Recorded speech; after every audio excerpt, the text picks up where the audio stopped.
Assalamualaikum warahmatullahi wabarakatuh.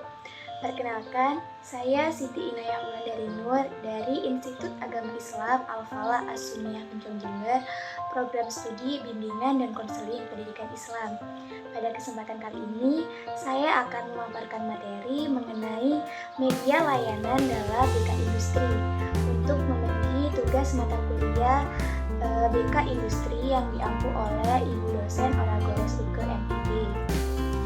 Yang pertama adalah definisi media BK Industri.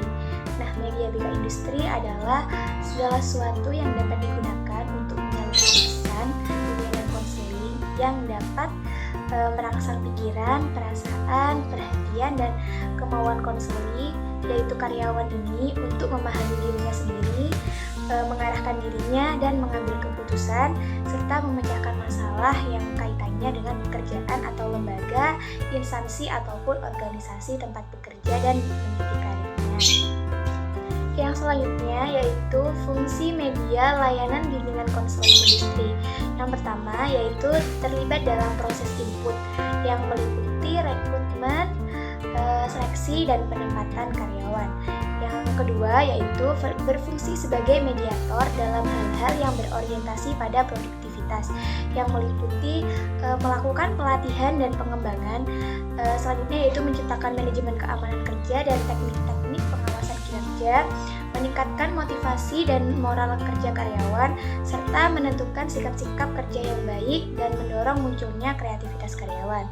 Nah, yang terakhir yaitu berfungsi sebagai fasilitator dalam hal yang berorientasi pada pemeliharaan, seperti melakukan hubungan industrial yaitu antara pengusaha, buruh, dan pemerintah, kemudian memastikan komunikasi internal perusahaan berlangsung dengan baik, serta ikut terlibat secara aktif dalam pantauan gaji pegawai dan bertanggung jawab atas dampak yang ditimbulkannya. Bentuk-bentuk dalam media layanan bimbingan konseling industri sendiri ada 3. Yang pertama adalah media visual, yang kedua media audio, dan yang terakhir adalah media film. Nah, untuk media visual ini juga ada beberapa hal. Yang pertama adalah gambar diam. Gambar diam yaitu representasi foto grafis atau seperti foto dari orang, tempat, atau benda. Nah, gambar diam ini biasanya banyak ditemukan dalam buku-buku, majalah, koran, katalog, ataupun kalender. Gambar diam ini juga bisa berupa bahan ilustrasi yang berukuran besar yang dicetak pada material tahan lama, misalnya seukuran X banner. Media visual yang kedua adalah bagan atau chart. Bagan ini merupakan representasi visual dari hubungan antar konsep atau gagasan yang abstrak seperti kronologis, kuantitatif, dan hierarkis. Yang ketiga adalah grafik. Grafik ini merupakan representasi visual dari data angka-angka. Grafik adalah hubungan antara unit-unit data dan bagaimana pola kecenderungannya. Nah, yang terakhir adalah poster. Poster merupakan media yang mengkombinasikan visual dari gambar, garis, warna, dan kata untuk menarik dan mempertahankan perhatian audiens yang cukup lama guna mengkomunikasikan pesan singkat. Nah, biasanya pesan singkat ini sifatnya persuasif. Media layanan BK selanjutnya yaitu media audio. Nah, media audio ini meliputi alat perekam pita magnetik. Nah, apa sih alat perekam pita magnetik ini?